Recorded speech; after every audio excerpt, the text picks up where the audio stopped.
по просьбе одного из моих подписчиков я записываю это видео по поводу того, как избавиться же все-таки от скрипа маятника. Это относится в частности к китайским мотоциклам, китайским мопедам. Также это можно отнести к вот этому мотоциклу Racer Nitro. Пойдем туда. Из-за чего же может скрипеть маятник?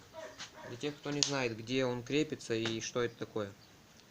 Вот. Маятник здесь, это вот две части рамы. Это N-образный маятник. Он сделал форм в виде буквы N, который закреплен, на который сам закреплен наш моноамортизатор. Это сама наша задняя подвеска. Из-за чего он может скрипеть? Вот, видите? Вот этот болт. С одной стороны гайка. Пошли в вторую сторону. Вот со второй стороны, ребят, гайка.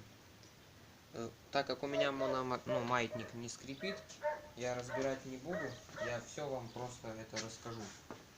Из-за чего же может скрипеть маятник? Ну, во-первых, ребят, у кого Racer Nitro, снимаете вот этот вот болт, вот эту гаечку, и ту. Возможно такое, что при сильной затяжке вот этого болта у вас маятник будет скрипеть. Чтобы проверить, скрипит ли у вас точно маятник, кому не лень, снимите крепление амортизатора, опустите его вниз и маятником вот так вот покачайте. Если вы услышите здесь скрипы, вот эти вот гаечки закручивайте только динамометрическим ключом. То есть, я не помню, сколько там усилия, посмотрите в мануале, на ньютон-метры. Вот, если вы будете закручивать без такого ключа, возможность, что вы затянете просто ее, что она у вас будет скрипеть от этой затяжки, ну, где-то 99% вероятно, ребят. Вот. Так, из-за чего же? Там находятся сальники, ребят, и втулки.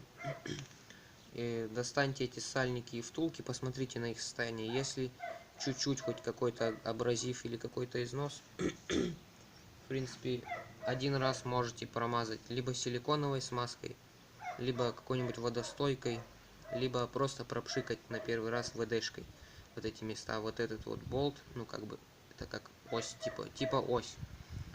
Здесь идет вот такой вот ход резьбы на вот этой стороне и на той.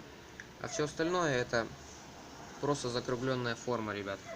Там стоят сайлентблоки и втулки. И вот если эти сайлентблоки и втулки у вас подубитые, от этого у вас и будет скрип. В принципе, можно подсмазать, и возможно, что из-за смазки этого не будет. Но сейчас вот уже посмотрим. У меня, в принципе, подвеска не скрипит. Когда даже я с пассажиром езжу, не скрипит. Просто проверьте, маятник ли у вас это. Открутите амортизатор с этой стороны. У вас сразу маятник упадет. И его покачайте вниз-вверх. Если у вас действительно это, то откручивайте вот этот вот болт и смотрите, что там у вас. Если все более-менее нормально, смажьте. Если все равно после смазки, ну смазка это временно. Если все равно после смазки он скрипит, меняйте сальники, меняйте втулки. Все, ребят, кому понравилось данное видео, кто какие-либо знания из этого видео подчеркнул, подписывайтесь, ставьте лайки.